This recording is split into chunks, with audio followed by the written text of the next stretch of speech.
Play. A graça e a paz, meus irmãos. Amém.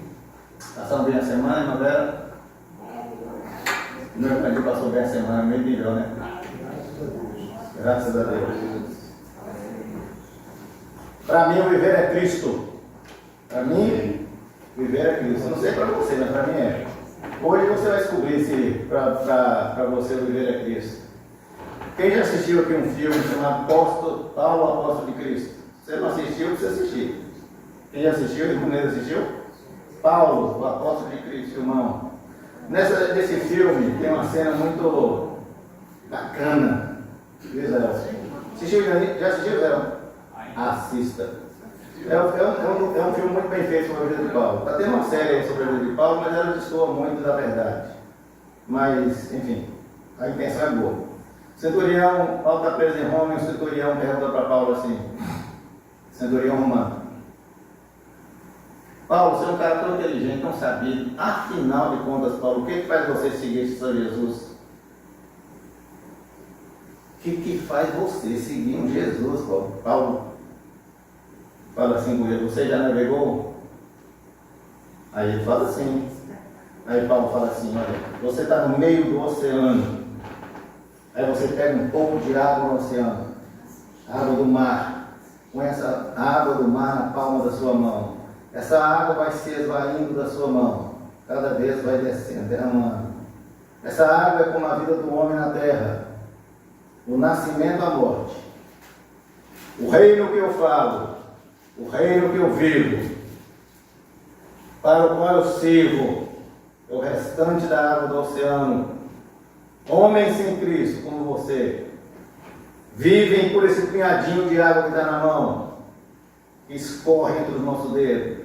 Mas quem segue Jesus é aquela imensidão do mar. Acho que não tem coisa mais ilustrativa do que falar que é o reino de Deus, não, por exemplo.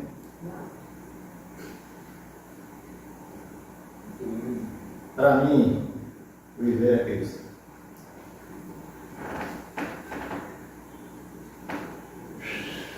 Pode sim, José? Hoje nós vamos, ninguém precisa abrir a Bíblia, nós vamos ler apenas um versículo da palavra de Deus. Um versículo que todo mundo conhece de cor, mas é muito importante que você diga esse versículo pensando no que ele está dizendo. Não pode dizer ele da boca para fora. Diz o apóstolo Paulo em Filipenses 1, verso 21. Para mim, o viver é Cristo, o morrer é lucro. Para mim, o viver é Cristo. Morrer é lucro. Tem algumas versões que falam morrer é ganho. Baixe sua cabeça, vamos pedir para o Pai do Céu que fala para os nossos corações hoje nessa mensagem, que eu lhe garanto que vai mudar a sua vida, igual mudou a minha. Te pedimos, Espírito Santo querido, que fale a nossa alma nessa manhã, fale a nossa mente, fale o nosso coração, fale o nosso entendimento. Me use, Senhor, como instrumento da sua graça. Desconsidere, Senhor, minhas falhas, minhas imperfeições, esse ser caído, que se coloca só à sua disposição para transmitir o teu poderoso Evangelho. Que venha de ti, só de ti, que vamos absorver hoje nessa meditação. Só de ti. As demais coisas, Senhor Deus, não saia deste auditório. Pedimos isso em nome de Jesus. Amém. Amém. O que faz uma pessoa desistir de Jesus? Será que faz uma pessoa desistir de Jesus? Eu estava pensando nisso, falei, será que faz uma pessoa desistir de Jesus? É muito comum a gente escutar as pessoas dizerem assim, né, irmã Vera? Eu me afastei da igreja, mas não me afastei de Deus. Não é? A pessoa não fala isso. Me afastei da igreja, mas não me afastei de Deus. Hoje existe uma multidão de gente considerada desigrejadas. No meio evangélico, quando uma pessoa que se diz convertida, porque eu estou falando que se diz, porque eu não acredito que gente se converteu que se desconverta. Mas no meio evangelho, Israel, a gente fala que a pessoa que se afastou do evangelho, a gente fala que ela se desviou, né? Pessoas se desviam. Pessoas se desviam alegando os mais diversos motivos. Normalmente essas pessoas que desviam ficam machucadas, feridas, chateadas na igreja. E os motivos são diversos. Vou citar alguns. Primeiro, encabeça a lista. Presta atenção. O que encabeça a lista? Decepção com pastores. Pastores são as maiores causas de decepção que fazem as pessoas desviar do Evangelho. Pastores. Vergonhosamente, estatisticamente, encabeça a lista das pessoas que desviam. Mas tem pessoas que se desviam também por causa da liderança da igreja. O pastor não pode fazer nada por isso. Doutrina da igreja. Decepção com o sistema de governança da igreja. E às vezes até com a denominação.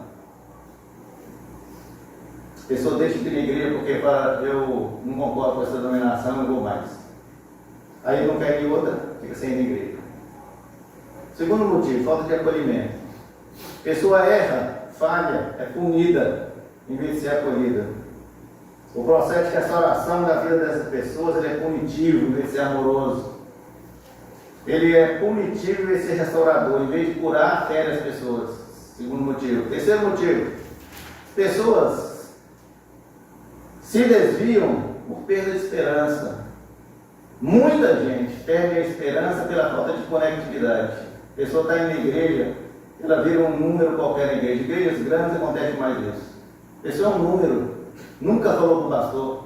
Chega um ponto que ela fala, o que eu estou fazendo aqui? Perde conectividade com comunidade de fé. Tem gente que se afasta da igreja, o saudosismo, fala assim, eu gostava da igreja como era antigamente, agora não quero mais.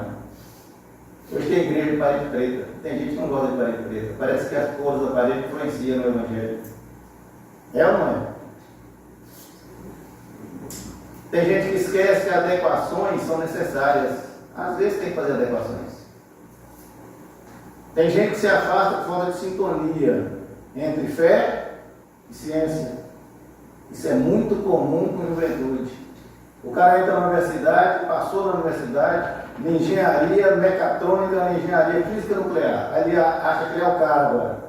Aí quando ele chega no meio, ele chega numa universidade onde todo deslumbrado, onde o ambiente é altamente contaminado pela ideologia desgraçada da esquerda, porque a ideologia desgraçada da esquerda contaminou o mundo inteiro. Não é só na universidade, não, a universidade é demais.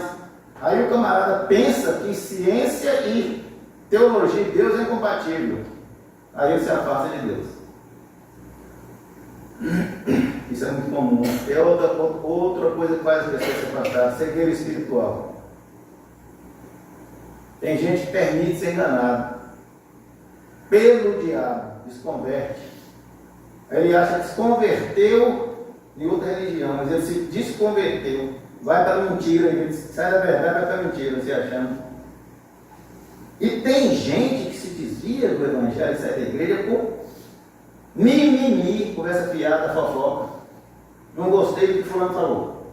Aí eu saio da igreja no final. Enfim, meus irmãos, o que não falta é motivo para as pessoas falar que abandonou Jesus, sabe? É por isso que eu estou falando, eu vou falar por mim hoje, não vou falar por você. Para mim, o cristianismo está acima de tudo isso, porque eu já passei por tudo isso dentro de igreja, eu já tive muita decepção com pastores, com liderança de igreja, com denominação, com doutrina batista, qualquer doutrina me decepciona. O cristianismo para mim não é religião, o cristianismo para mim norteia as minhas decisões no dia a dia, meu modo de viver. Isso é cristianismo. E eu tenho muito zelo pelo cristianismo, sabe, meus irmãos? E me incomoda quando a pessoa fala que é cristã e apequena o evangelho de Jesus. Isso me incomoda muito. Me faz mal isso. Pessoa sou cristã, mas age como se não fosse. E o pior de tudo, eu tenho muito pouco tolerância para esse povo, sinceramente. Eu estou confessando isso. Eu não gosto de gente assim. Mas também eu olho e falo assim, eu não tenho nada com isso. Cada um vai prestar conta de si mesmo, problema meu não. Cada um vai dar conta disso, eu tenho certeza. Cada um dará conta de si mesmo a Deus. Eu tenho certeza por quê? Porque está na Bíblia. Está na Bíblia. Eu procuro fazer na minha vida, cheia de pecados e caídas, tentar fazer o meu melhor do que me é dado pela oportunidade de servir o Reino de Deus. Aí chegou na minha mão, vou tentar fazer o meu melhor. Eu sei que eu não consigo. Eu gosto muito de uma frase de Rubem Alves, que ele diz assim: Deus nos deu asas.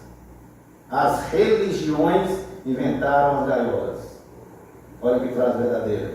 Deus nos deu asas e as religiões inventaram as gaiolas. Verdade. Religião aprisiona. É por isso que eu digo, dentro da minha gestão, do que me é possível, eu me recuso a me conformar, a me adequar com qualquer coisa que conflite com a verdade que eu aprendi no Evangelho. Me recuso, porque para mim, cristianismo é fé de gente inconformada, cristianismo é fé de gente que vive em crise. Eu vivo em crise todo dia comigo mesmo. Todo dia eu estou em crise comigo mesmo. Porque o cristianismo é fé de gente que protesta como Jesus protestava. Não se cala, que o irmão Antônio fez aqui hoje. A gente não pode se calar diante de injustiças. Preste atenção. Em 1972, uma poetisa brasileira que eu gosto muito dela, Marina Colasanti, ela escreveu um poema muito bonito. Há 53 anos e parece que esse poema serve para nós hoje. Olha o que diz o poema dela. O poema dela está intitulado Eu Sei, Mas Não Devia. Diz assim, cadê Josiane? Eu sei que a gente se acostuma, mas não devia. A gente se acostuma a morar num apartamento de fundos e a não ter outra vista que não seja das janelas ao redor.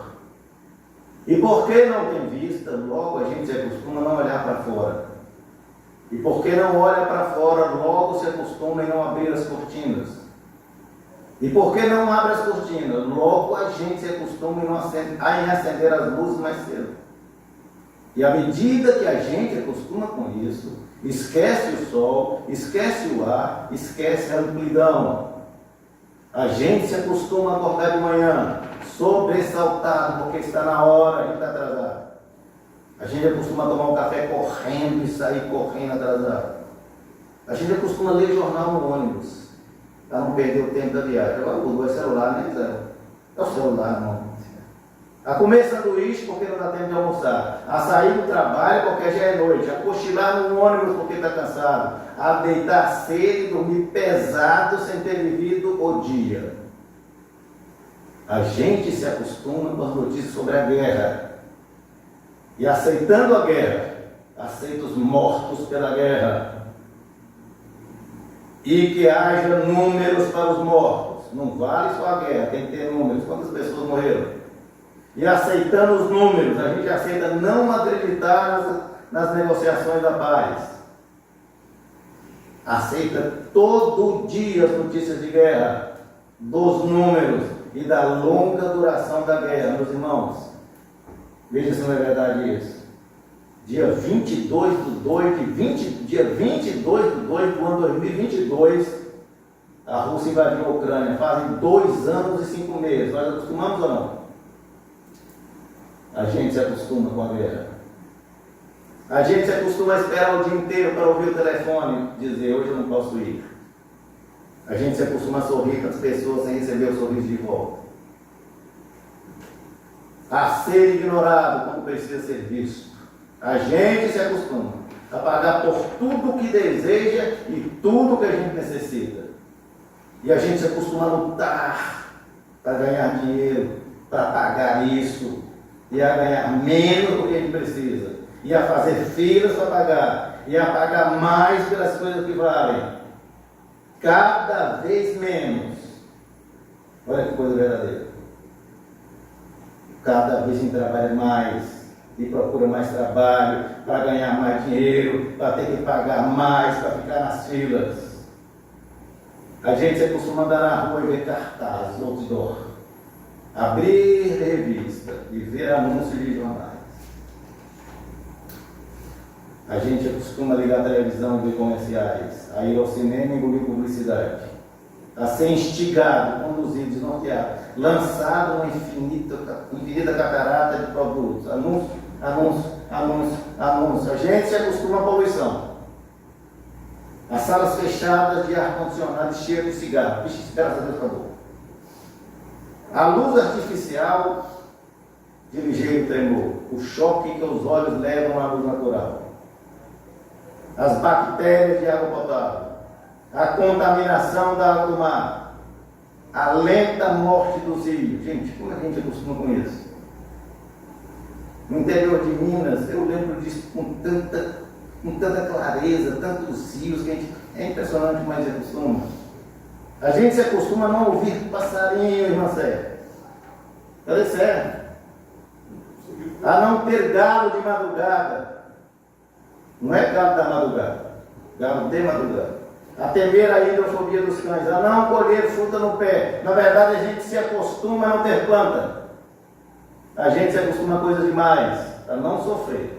Em doses pequenas, tentando não perceber. E a gente vai se afastando de uma dor aqui, um sentimento acolá, uma revolta ali. Se o cinema está cheio, a gente senta na primeira fila e torce o pescoço para escutar, para ver. Se a praia está contaminada, a gente molha só os pés e sai dela suado. Se o trabalho está duro, a gente se consola pensando no fim de semana. E se o fim de semana não há muito o que fazer, a gente vai dormir mais cedo e ainda fica satisfeita, porque está sempre com sono atrasado. A gente se acostuma para não se ralar na aspereza, para preservar a pele, se acostuma para evitar feridas, sangramentos, para esquivar-se da faca e da baioneta para poupar o peito da gente. A gente se acostuma para poupar a vida que aos poucos se gasta. E que gasta, de tanto a gente acostumar, se perde em si mesmo. A gente perde a vida se acostumando, meus irmãos. Grande poetisa brasileira, Marina Colasanti, morreu agora no mês de janeiro desse ano. Queridos, é assim.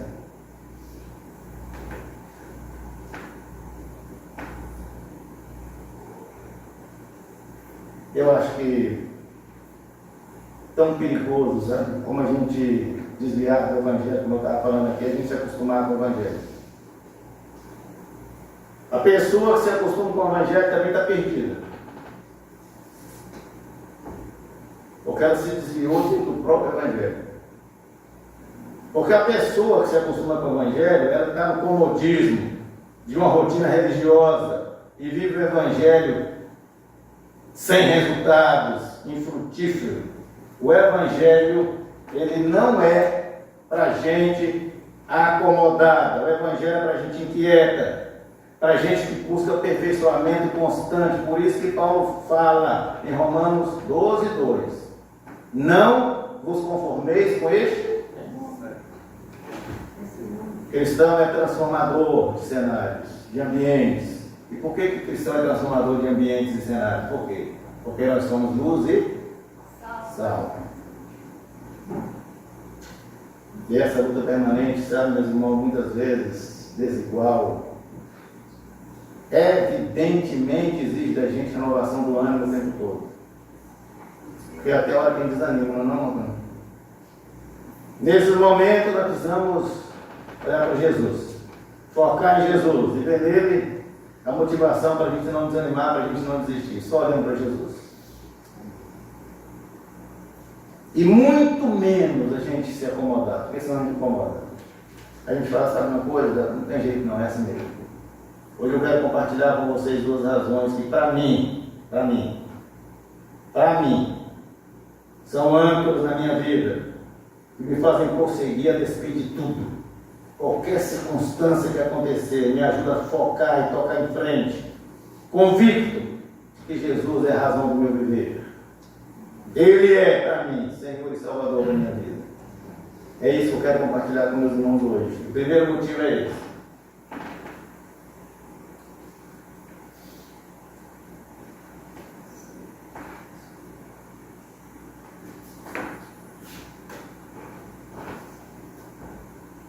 Jesus, para mim, é divinamente humano.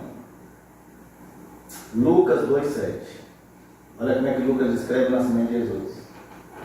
E ela quem? Deu à luz a seu primogênito. E envolveu em panos. E o colocou numa manjedoura. Porque não havia lugar para ele na hospedaria. Presta atenção como é que Lucas escreve isso. Dos 4 evangelistas, Lucas, de Mateus, Marcos, Lucas e João, Lucas é de longe o mais erudito dos 3. Lucas era médico, e ele, por ser médico, quer dizer, tinha nível superior, ele tinha muita facilidade com as palavras. Não é que os outros não eram inspirados, não estou falando disso, estou falando com relação à erudição do texto. Lucas também era grego, então ele não era judeu, ele era um cristão não judeu, ele era gentil. Lucas era historiador, agrega. É por isso que todos nós teólogos consideramos que o Evangelho de Lucas é de longe o mais acadêmico. Quando Lucas narra o nascimento de Jesus, olha como é que Lucas faz. Lucas vai narrar o nascimento de Jesus. Ele amarra os eventos que torna os escritos dele passíveis de averiguação. Ele coloca tudo escrito passível da gente observar na história se aconteceu ou não. É assim que Lucas trabalha. Quer ver exemplo? Quando Lucas narra o nascimento de Jesus, ele vai dizer assim, ele vai vincular isso com a geopolítica da época. Ele vai dizer assim, naqueles dias, que dias que era? Ele está falando? Nascimento de Jesus. Ele fala, o imperador de Roma era César Augusto, já amarrou um ponto. E ele fala, o governador da Síria era Quirino, segundo ponto. E ele fala, houve um recenseamento. Quer dizer, então a gente vai na história e fala, quando foi que César Augusto foi governador de Roma, tal época. Mas pode ter tido outro César Augusto? Pode. Mas não foi nessa época. Foi na época que Quirino era governador da Síria. Também pode ter todo Quirino, coincidiu, mas teve um recenseamento? Não. Então está tudo amarrado. Então Lucas amarra.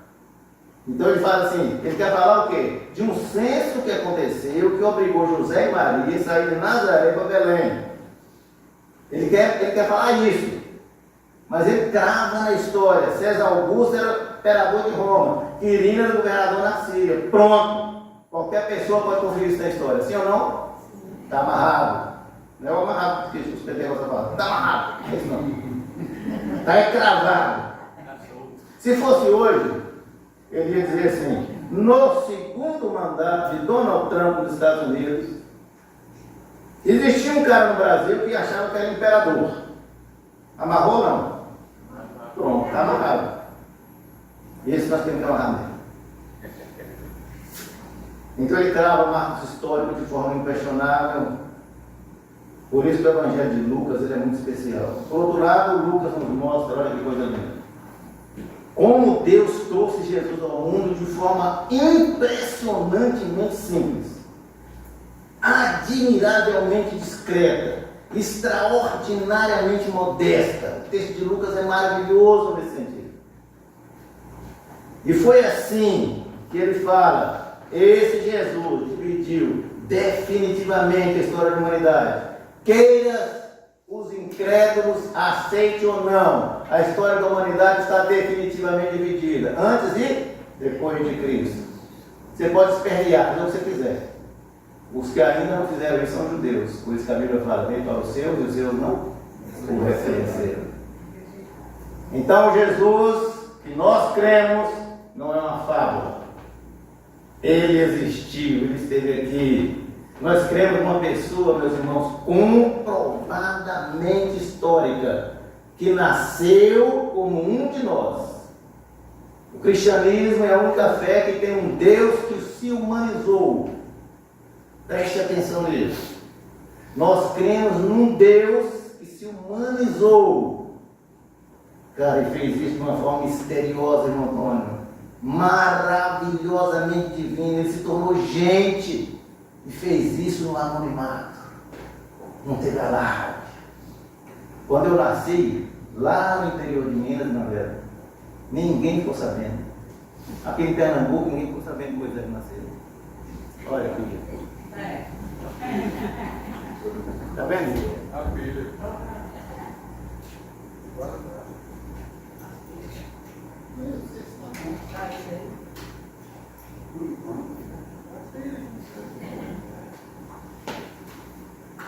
E que essa semana você comprou um outro microfone.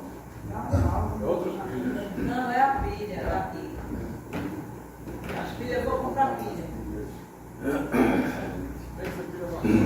Quando eu nasci, uma vera, lá no interior de Minas, ninguém ficou sabendo. Mas só não fica rindo para mim, não. Só também ninguém ficou sabendo, não. Sabe por quê? Sabe por quê? Porque nós somos seres, pessoas comuns, somos. Então quem ficou sabendo quando eu nasci? Foi minha mãe, meu pai, meus irmãos e um pouco de gente conhecida. Você também. Ninguém ficou sabendo quando você nasceu. Agora olha que coisa maravilhosa, presta atenção nisso. Quando Jesus nasce, foi a mesma coisa. Olha que coisa impressionante. Alguns pastores estavam no campo, ficou sabendo. Depois passou uns tempos magos, ficou sabendo. Mas Jerusalém, ninguém ficou sabendo. O mundo vivia uma rotina e nada na rotina do mundo mudou, Israel. Nada. É vida que segue. Jesus nasce em Belém, vai para cumprir uma profecia. Ele cresce e vive em uma vila, uma cidadezinha desse tamanhozinho, tinha 50 casas, chamada Nazaré. Nazaré sequer é citada no Antigo Testamento. Olha a irrelevância que tinha Nazaré. Vocês estão compreendendo, vocês estão entendendo de quem que nós temos? A insignificância quando Jesus nasce. Natanael, quando foi convidado por Filipe para ser um discípulo de Jesus, pastor Estácio, Filipe falou com ele: venha, vamos ser discípulos de Jesus. É um novo rabino que está falando aí, fala coisa bonita. Aí eu falei: veio de onde? Nazaré. Preste atenção. Natanael, discípulo de Jesus, vira e fala: e pode vir uma coisa que preste de Nazaré? Presta atenção nisso. Presta atenção. Olha o conceito que as pessoas tinham de onde Jesus era. Vão alcançando o que Jesus fez. Nós cremos no Senhor e Salvador, que veio de uma vila insignificante, nem existia no mapa, totalmente sem expressão. Jesus não nasce na famosa Jerusalém da época. Jesus não nasceu no Palácio de Buckingham, na Inglaterra. Quem nasce lá, todo mundo inteiro está sabendo, sim ou não? Sim. Jesus não nasceu no Palácio de Versalhes, em Paris. Nasceu? Jesus nasceu numa manjedoura, um lugar que animais comem comida, sal, capim, coxo, para alimentar animais. A simplicidade, meus irmãos, do nascimento de Jesus, o Filho de Deus. Estão falando de filho de comedor de feijão qualquer que nasce no mundo, não. Filho de Deus. Nasce de forma, isso me encanta tanto, me assombra, me fascina. A manjedoura, meus irmãos, é a mais profunda demonstração da grandeza, da simplicidade de nosso Senhor Jesus, o meu Redentor. Que coisa impressionante! O Rei do Universo nasce num coxo que dava comida para animais. Eu fico impressionado com isso. Manjedoura, queridos, é símbolo inquestionável da poderosa mensagem de humildade de Jesus Cristo, o Filho de Deus, Criador do Universo. Nasceu Júnior e não tinha sequer um berço para ele. O cara, presta atenção, alcança isso, Júnior. O cara, o Filho de Deus, nasce, não tinha um bercinho para ele. Eu acho que o pai dele, como era carpinteiro, fez um bercinho lá em Nazaré. Mas ele, quando nasce, está em Belém, então um coxinho. Criador de todo o universo, nasce, você tem um berço para receber. O Rei dos Reis, o Senhor dos Senhores, nasce e vem ao mundo totalmente desprovido de ostentação. E hoje um carinha que faz um sucessinho na internet, qualquer coisa, põe um colazão de ouro aqui, ostenta. Eu sou o cara, anda de Ferrari. O Filho de Deus nasce em ostentação para deixar um anúncio claro, Tereza: meu filho amado não veio ao mundo para ostentar. Eu amo Jesus por causa disso. Eu detesto gente que se ostenta. Acho que isso me faz gostar mais de Jesus, né? Meu filho não veio ao mundo para atender interesses de ricos, poderosos, mas para que todos fossem contemplados pelo seu reinado. Todos. Principalmente aqueles pobres e excluídos que sempre foram marginalizados. Beleza do Evangelho navega por esse oceano. Quando Lucas registra que o Redentor da humanidade nasceu numa manjedoura, meus irmãos, é um anúncio teológico que aponta para a natureza do reino de Deus. É importante a gente entender isso. O reino de Deus, ele se revela através da fragilidade humana. Não existe fé mais sublime que isso. O reino de Deus é, na sua origem, incrivelmente singelo. É por isso que eu estou repetindo para a gente alcançar. Jesus nasce como um bebê humano. Esse dia tinha uma senhora com um bebê recém-nascido lá no meu prédio. Quando eu olhei aquele negocinho, temzinho mais pequenininho, molinho assim, eu falei, meu Deus, dá até medo de pegar. De tão frágil que é. Eu olhei para aquela cena e falei, gente, Jesus foi assim. Pare e pense, meu irmão. Pare e pense, irmã Vera. Imagine Flávio, Ana Emília, nascendo e só colocando ela no coxo. Jesus é colocado assim que nasce no coxo.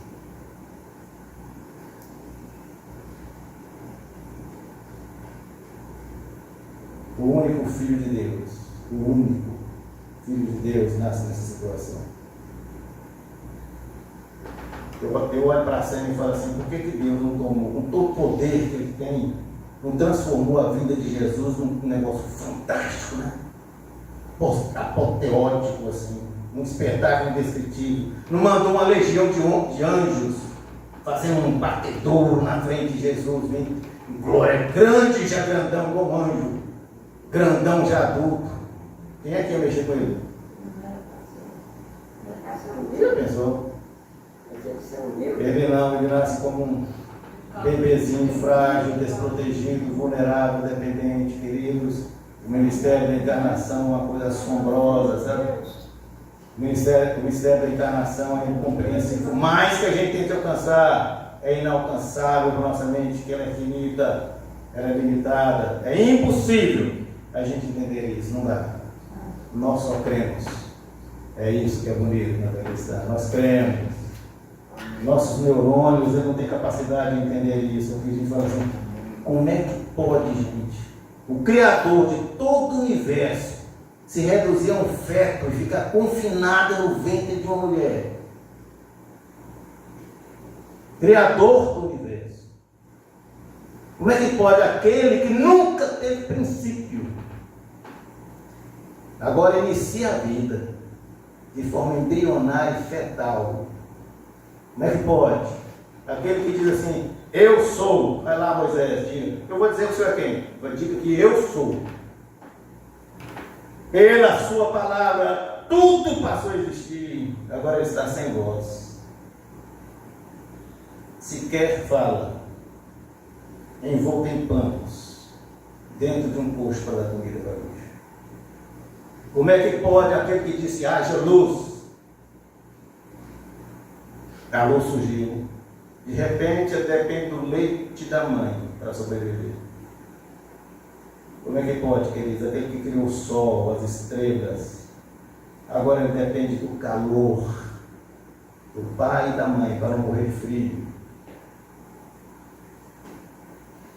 A quem o profeta Isaías disse, ele é conselheiro, Pai da eternidade, Príncipe da paz, Deus forte, Deus forte. Agora um bebezinho altamente frágil, fraco, vulnerável, Deus forte, se fragilizou. Vou tomar um pouco, vou pegar um pouquinho de leite.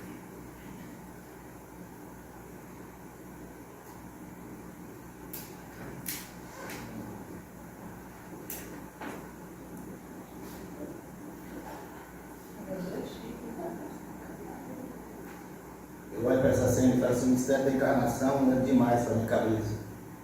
Acho que para a sua também é, né? Não é uma coisa. O assunto, meus irmãos, é um assunto tão complexo que demorou séculos os mais experientes teólogos se debruçaram sobre ele e concluíram uma coisa. Em 325 precisou de 4 concílios da história da igreja. 325, concílio de Nicéia. 381 de Constantinopla, 431 em Éfeso, e só em Calcedônia, em 451, que os teólogos chegaram à conclusão. Não, de fato, Jesus tem 2 naturezas. Uma humana e uma divina, o que nós teólogos chamamos de união hipostática. Demorou séculos para a gente entender isso. Só o cristianismo tem o privilégio de um Senhor e Salvador que experimentou tudo o que nós experimentamos, tudo.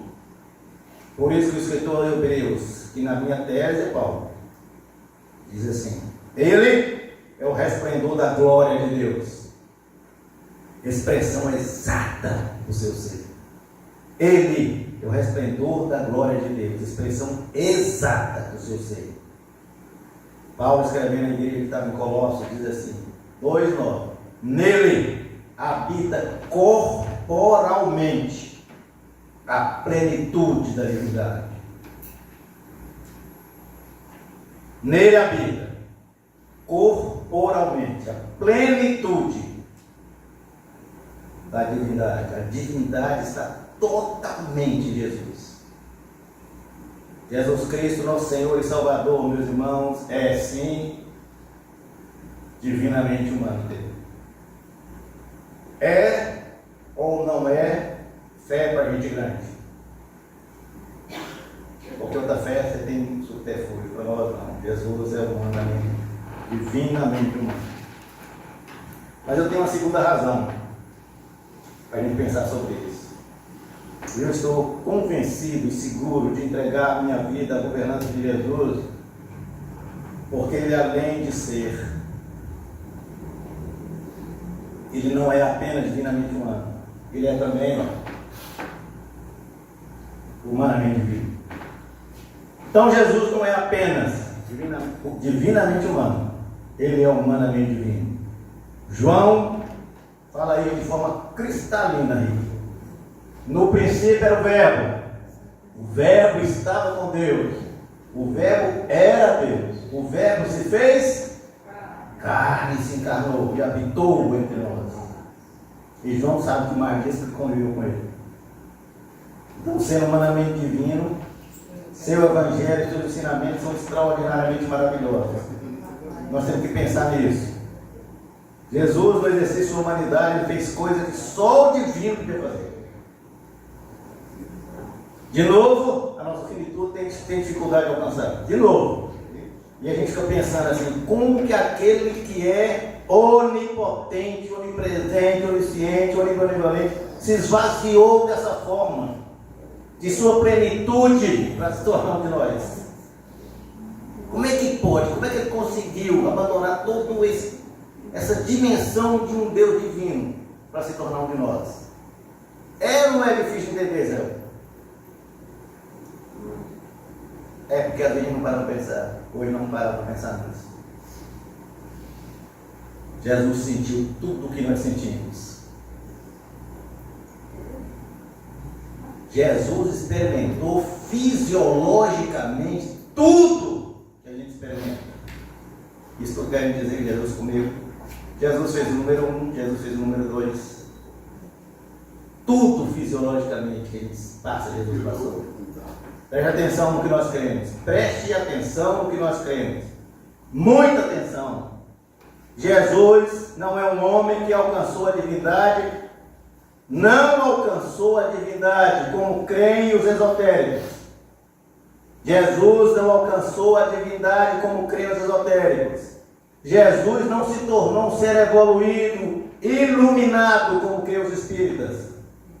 Jesus não escalou o degrau da espiritualidade até atingir o nirvana, como acreditam os budistas.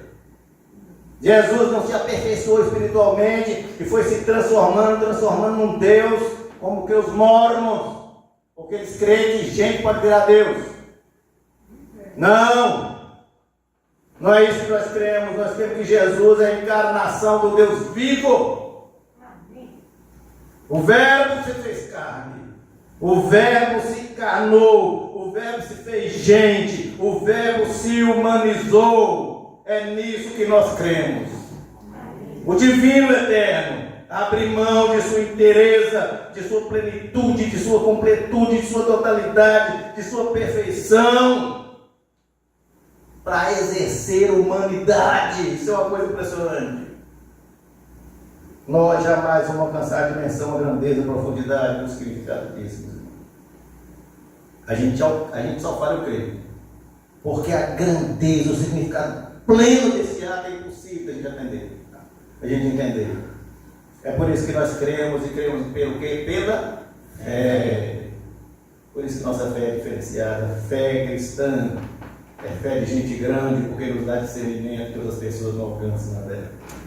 E é importante nós termos em mente o seguinte: Jesus não é um Deus disfarçado de gente. Jesus é um Deus humanizado. Jesus é o divino em forma de homem. Isso que torna o cristianismo uma fé sublime, uma fé única. Aquele que é humanamente divino nunca usou seus atributos a seu favor. Nunca Jesus fez isso. Você quer ver uma demonstração cristalina disso? Jesus é levado ao deserto para ser tentado. Aí vem o infusado, ele está lá 40 dias com fome. Não resiste à fome depois de 40 dias. Porque se ele fosse Deus, ele ia ficar 30 anos na fome, né? Como homem, ele não resiste. Então o diabo aproveita e fala com ele assim: você não é Deus? Você não é o cara? Então transforma essa pedra em pão. Porque ele estava com fome, como qualquer um de nós sentimos fome. Aí ele fala assim: é porque você não lê a Bíblia. Porque na Bíblia está escrito: nem só de pão vive o homem. Vive o homem. Ele não fala só de pão vive Deus, só de pão vive o homem. É a resposta de um homem faminto, irmão Antônio, baseado na palavra de Deus que ele lia. Deuteronômio, está lá no Deuteronômio 8:3. Aí o sem noção, o infusado nojento, volta a atacar a humanidade de Jesus. E ele ataca no ponto que todos nós somos muito vulneráveis. Todos nós. A vaidade. Tudo isso que você está vendo, eu te darei, se prostrado me adorares. Bíblia dele. Ao Senhor teu Deus adorarás, e só a Ele prestarás culto. Só a Ele prestarás culto. Mas o nojento não desiste. Mais uma vez dele. Aí ele tenta colocar a capacidade de Jesus de se amostrar como Deus. Eu agora quero ver. Ele fala que é Deus, agora eu vou pegar isso e vai mostrar que é Deus. Você está vendo? Você não é o cara. Então, você não comanda hostes celestiais, um tanto de anjo. Então, pula aqui desse pináculo e dê os seus anjos, dê ordem aos seus anjos para te acudir. Você não tem uma hoste celestial, você não é muito superior aos anjos. Fala com eles para te acudir. Bíblia no safado. Não tentarás o Senhor teu Deus. Exercício de humanidade com Bíblia para combater.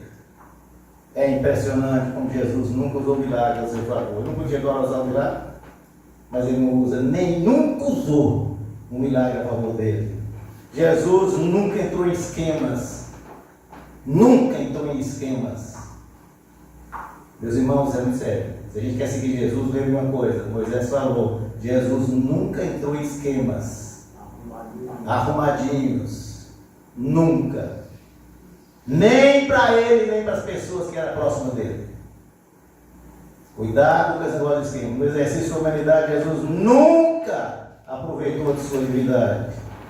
Tem uma cena do Jonas, do homem de paixão. O Jonas até falou dela uma vez. Ilustra com exatidão isso que eu estou dizendo para vocês. E também quem não assistiu, assista a série. É a melhor série sobre a vida de Jesus. Os Escolhidos. Está de graça lá no Prime. Na série, Tiaguinho, que é um dos apóstolos, ele é deficiente, ele manca de uma perninha. Preste atenção na história. Tiaguinho manca de uma perna. O diretor chama Dallas Jenkins. Ele teve uma inspiração, Zé, muito bacana. Que ele valida o caráter de Jesus de não aproveitar de sua divindade. Jesus ordena para os discípulos: vocês vão de 2 em 2. E eu vou dar para vocês a autoridade, para vocês pregarem, expulsarem demônios e curar. Vão de 2 em 2. Aí Tiaguinho chama Jesus e diz: mestre, sinceramente, com que moral eu vou curar alguém sendo deficiente? É assim mesmo. É desse jeito, é lindo. A pessoa vai olhar para mim, mestre, e dizer assim: cara, você não consegue curar nem você, como vai me curar? Natural ou não? Não caminha. Aí Jesus olha para ele amorosamente, por isso que eu amo essa série. Jesus olha para ele amorosamente e diz: Tiaguinho, você quer ser curado? Aí ele fala: claro, mestre, se for possível. Aí Jesus fala: você já viu o suficiente para saber que é possível, Tiaguinho? Aí Tiaguinho pergunta: então por que o senhor não me curou até hoje, mestre? Aí Jesus dá uma resposta para ele que só Jesus sabe dar. Aquelas respostas desconcertantes que a gente fica desarmado. Ainda não te curei, meu filho, porque eu confio em você. O que tem que saber? Aí Tiaguinho fala: como eu não entendi nem Tiaguinho, ele falou: como assim, mestre? O que tem que saber? Tiaguinho, meu precioso discípulo. Olha para a frase que Jesus fala para ele: Tiaguinho, meu precioso discípulo, me ouça com bastante atenção. Aí eu regalei meu olho, falei: agora eu vou ficar bem. Eu poderia te curar agora mesmo, meu filho. Eu tenho poder para isso. E você teria uma excelente história para contar. Você poderia dizer para as pessoas: ele tem sim poder de curar, porque ele me curou. Mas entenda uma coisa, Tiaguinho, essa história qualquer um poderia contar. Sabe por quê, Tiaguinho? Porque eu curei dezenas, centenas, milhares de pessoas e todas elas podem contar essa história. Mas se eu não te curar, Tiaguinho, você vai ter uma história única, Tiaguinho. Que você é meu seguidor, mesmo eu não tendo te curado, porque eu tenho poder para isso. Você, Tiaguinho, continua me seguindo, mesmo não tendo sido curado. Você vai demonstrar, Tiaguinho, para todas as pessoas que é capaz de suportar o seu sofrimento aqui na terra, porque você crê, Tiaguinho, que vai passar a eternidade comigo, meu filho. Eita glória! Sem sofrimento nenhum, Tiaguinho, na eternidade. Eu te pergunto, Tiaguinho, em quantas pessoas, Tiaguinho, eu poderia confiar numa missão assim? Tiaguinho ainda argumenta com ele, irmão Evandir. Mas, mestre, eu sou um fato para vocês. Ele está se referindo ao fato de como ele vai seguindo o grupo, ele vai montando a perninha. Aí a turma quer andar depressa e ele vai ter dificuldade. De novo Jesus olha para ele. Só Jesus faz isso. Não para mim, meu filho. Não para mim. É muito mais fácil para mim lidar com seus passos lentos do que com o temperamento explosivo de Teresa ou de Pedro. É muito mais fácil para mim lidar com o temperamento explosivo de Pedro. Você não me atrapalha, meu filho. Entenda, Tiaguinho, é na sua limitação, meu filho, que você vai fazer muito mais por mim do que você jamais imaginou. Muitas pessoas, Tiaguinho, se aproximam de mim porque precisam de mim. Elas vêm por interesse, Tiaguinho. Isso chama-se egoísmo. Você não, meu filho, você está comigo, você me segue, você acredita em mim, sem precisar de mim, sem me usar, meu filho. No dia que nós encontrarmos no céu, eu te garanto, nunca mais você terá deficiência, meu filho. Aí Jesus olha para ele e fala: aguente um pouco mais, aguente um pouco mais. Um homem como você, Tiaguinho, olha que coisa maravilhosa, meu irmão. Um homem como você, Tiaguinho, deficiente, curando os outros, é a visão perfeita do meu reino, Tiaguinho. Porque o outro, Tiaguinho, é mais importante do que nós. só o meu Senhor Jesus tem essa visão.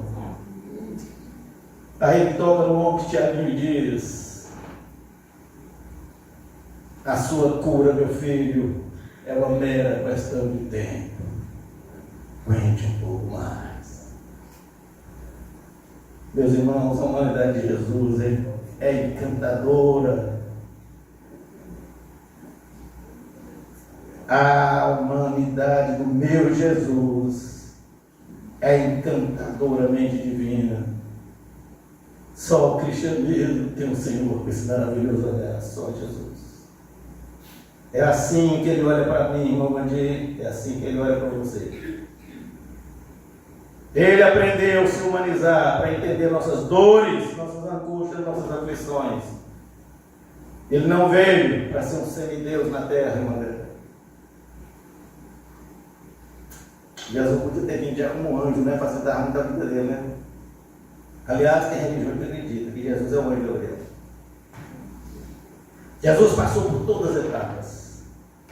O cristianismo é a fé que se fragiliza, preste atenção nisso, muito importante, e se fragiliza por amor a cada um de nós.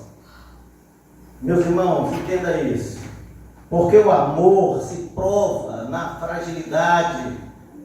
Reparem e comprovem, todo relacionamento que é alicerçado no amor, obrigatoriamente requer que os envolvidos se fragilizem. Todo relacionamento que tem dominância de um dos lados, que um manda, o outro obedece, não tem amor no meio. Por isso que todo casamento feliz, os envolvidos se fragilizam. E nós temos um exemplo aqui categórico aqui na igreja. Categórico. O irmão Evandir passa por momentos difíceis na vida. Ele está frágil, debilitado, vulnerável. Mas a irmã Vera não usa essa fragilidade para se impor. Pelo contrário, ela o apoia. Ela sofre junto, ela chora. E às vezes ela chora mais do que ele, sofre mais do que ele, porque ela não tem poder para curá-lo. É verdade, Jesus. E ela faz isso por quê? Por amor. Porque quem ama se fragiliza, meus irmãos. É maravilhoso crer num Deus que se fragilizou por cada um de nós, sendo nós pecadores exclusivamente por amor. É uma coisa maravilhosa, só a fé cristã tem essa beleza, essa grandeza. Cremos num Deus humanamente divino, que se revelou a nós na sua fragilidade, porque Ele é amor. Jesus, olha que coisa impressionante. Jesus viveu entre nós quantos anos? 33, pouco mais de 33. Mas seu ministério demorou quantos anos? Pouco mais de 3. Repare que coisa impressionante no caráter de Jesus. Olha que coisa fantástica. Por 30 anos, Jesus se prepara, Jesus aprende, Jesus convive, Jesus experimenta, Jesus se aprofunda. Ele faz uma imersão no mundo dos humanos. Para só depois de entender tudo, como o ser humano se comporta, ele fala: agora eu posso ensinar. Porque ele vivenciou primeiro. Por isso que eu não acredito em gente que ensina coisa que não experimentou. Isso é teoria, isso é coisa de consultor. Que não viveu e quer ensinar para as pessoas. Nada em Jesus é por imposição. Ele bate educadamente no meu coração, no seu coração, e Ele só vai relacionar conosco se a gente abrir a porta, porque Ele é educado. Ele quer participar da minha vida, da sua vida, mas Ele faz isso de forma amorosa. Ele espera. Jesus não tem pressa. Só a fé cristã tem o privilégio de ter um Deus que nós podemos chamar de Pai. Só a fé cristã. Nosso Pai é Senhor e Salvador de nossas vidas, porque Ele é também humanamente divino, divinamente humano. Eu preciso concluir, porque falta um minuto para ler o dia. Vamos lá, deixa eu concluir. E vou concluir mais ou menos 10 minutos, tá bom, Guilherme? Tá bom.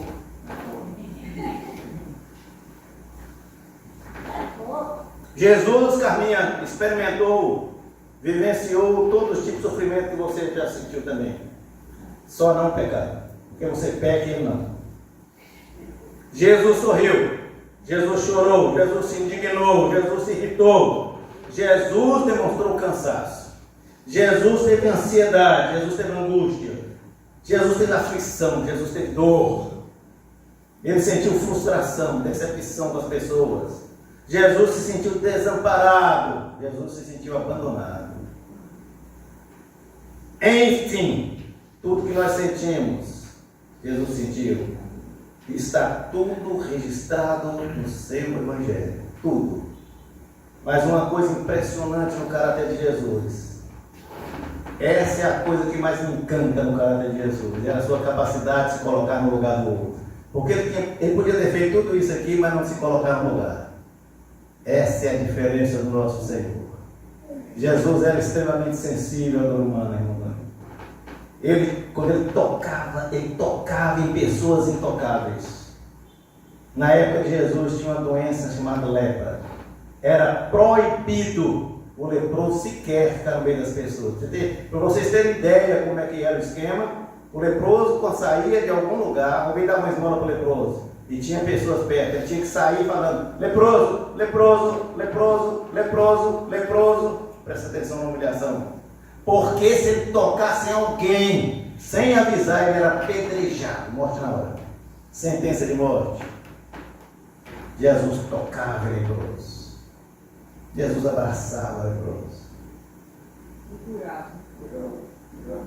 Queridos, Jesus entrou em locais proibidos, no cemitério pagão. Ele foi lá em Gadara curar um homem possuído por uma legião de demônios. Entrou no local que nenhum judeu podia entrar e transformou aquele homem no primeiro missionário cristão antes de Paulo, porque ele falou: vá e pregue para a sua família.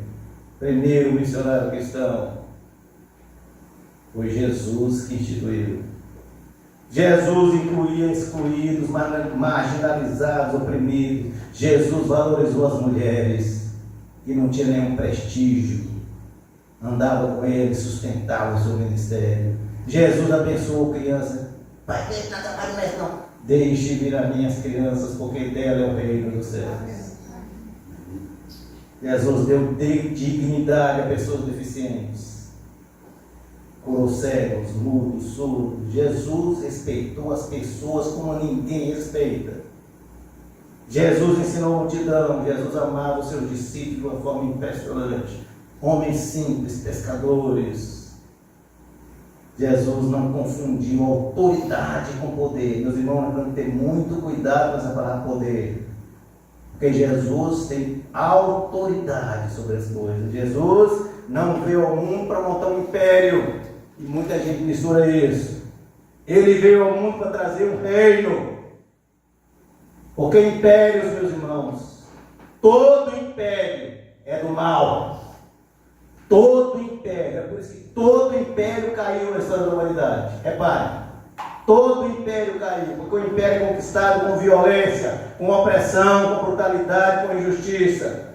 É por isso que o imperador do Brasil vai cair. Reino se conquista com voluntarismo, respeito e justiça, como Jesus fez. Impérios são ditaduras, reinos são governos. É por isso que Paulo disse, olha o que Paulo diz, Colossenses 1,13: Ele nos libertou do império das trevas e nos transportou para o reino do Filho do seu amor. Oh, glória! Ele nos libertou do império das trevas e nos transportou para o reino do Filho do seu amor. Jesus não foi reconhecido pelos judeus como Messias, porque eles pensavam que Jesus ia montar um império para derrubar o Império Romano. Lugar nenhum da Bíblia chama Jesus de imperador. Ele é o Rei dos Reis. Mas lugar nenhum da Bíblia fala esse imperador. Por isso, meus irmãos, o reino de Jesus é superior a qualquer império na terra. Qualquer império, sabe, meus queridos? Não basta a gente falar que ama Jesus, não basta. Não basta a gente dizer que tem Ele como Salvador, porque aí até o diabo quer ter. Até o diabo quer ser salvo por Jesus. Nós precisamos ter Jesus e delegar a Ele a governança de nossas vidas, crendo nisso que nós refletimos hoje. Deixa eu falar para vocês uma coisa. Infelizmente, queridos, ao longo de mais de 2000 anos de história, barbaridades, Maceió, foram feitas em nome do cristianismo. A mensagem redentora, muitas vezes, foi distorcida para atender interesse de pessoas, denominações, instituições. Muitas vezes. E eu vou dizer para vocês, não existe discípulos perfeitos. Nem entre os 12 tinha. Todos eram imperfeitos. Ninguém teve o privilégio de ser perfeito, porque só Jesus é. E todos os 12, todos eles aprontaram. Todos, a história mostra. Os registros históricos nos mostram que pessoas e instituições maculam a beleza da fé cristã. Isso é história, é fato. É por isso que nós nunca podemos depositar as nossas esperanças em pessoas, em títulos, em referências. Não existe representante de Deus na terra. Entenda, não existe representante de Deus na terra. Só Jesus representa Deus. Só Jesus. Ninguém representa o cristianismo. Ninguém. Só Jesus é o caminho, a verdade e a vida. O resto é conversa fiada, mentira, pregar em toda. Homens e instituições são invariavelmente falíveis e vai nos decepcionar. Vou terminar aqui. Eu comecei essa mensagem dizendo que o genuíno cristão, Gibson, ele não pode ser acomodado. O genuíno cristão não pode ser acostumado no Evangelho, muito menos desistir da missão. Eu quero terminar em um texto. Esse texto é pesado. Ele explica para mim as razões pelas quais eu não olho para nada disso, mas olho só para Jesus. Por isso que o título desse texto chama-se Por que Sou Cristão? E vou terminar com esse texto. Esse texto diz assim: os cristãos formam um povo admirável. Ninguém tem dúvida disso, isso é fato. Os cristãos criaram músicas maravilhosas, gloriosas. Os cristãos produziram obras de arte notáveis, isso é fato. Os cristãos produziram muito, contribuíram muito para o estabelecimento do direito e da justiça da humanidade, verdade. Cristãos, sem a menor dúvida, promoveram os avanços significativos em todas as áreas científicas, é verdade. Tanto é verdade que os países mais desenvolvidos do mundo têm origem cristã. O cristianismo preza e ensina a importância do amor ao próximo, fundamental para a construção de uma sociedade civilizada, fraterna e respeitosa. Na qualidade de noiva do Cordeiro, a igreja de Jesus, genuína, ela não tem mancha, ela não tem sequer uma mácula, ela é pura, ela é perfeita, ela é a agência do reino de Deus. No entanto, na qualidade de instituição humana, formada por seres carentes da graça, pecadores, seus membros são, no mínimo, contraditórios, são falhos, são caídos. A história da humanidade está cheia de fatos assim, que retrata essa verdade. Vou falar de história. Presta atenção, vou falar de história, está nos anais da história. Por isso que não sente ofendido quem escutar. A Igreja Católica Romana, que se julga ser a primeira igreja cristã, ao longo de sua existência, praticou obras admiráveis de caridade.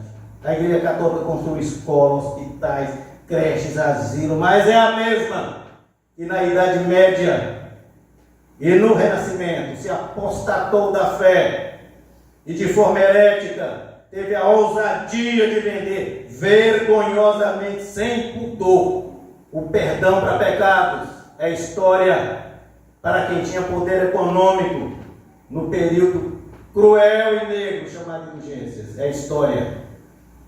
A Igreja Anglicana, que deu relevante apoio para a tradução da Bíblia para o inglês.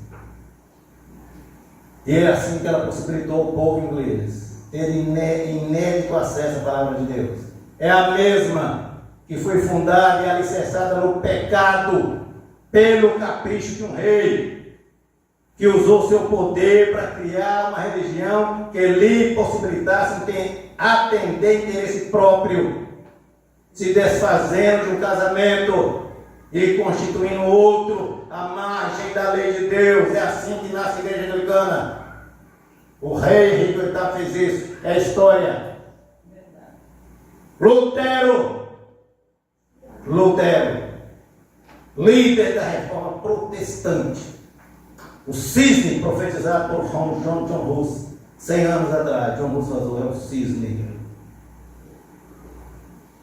Foi usado por Deus para trazer de volta, de retorno às Escrituras. Ele foi o mesmo que, com as suas ideias e escritos antissemitas, especialmente uma obra intitulada, presta atenção que essa obra está todo mundo lê, sobre os judeus e suas mentiras, publicada em 1543, fazendo declarações duras e hostis contra os judeus. Lutero ajudou a promover o ódio contra esses povos descendentes de Abraão.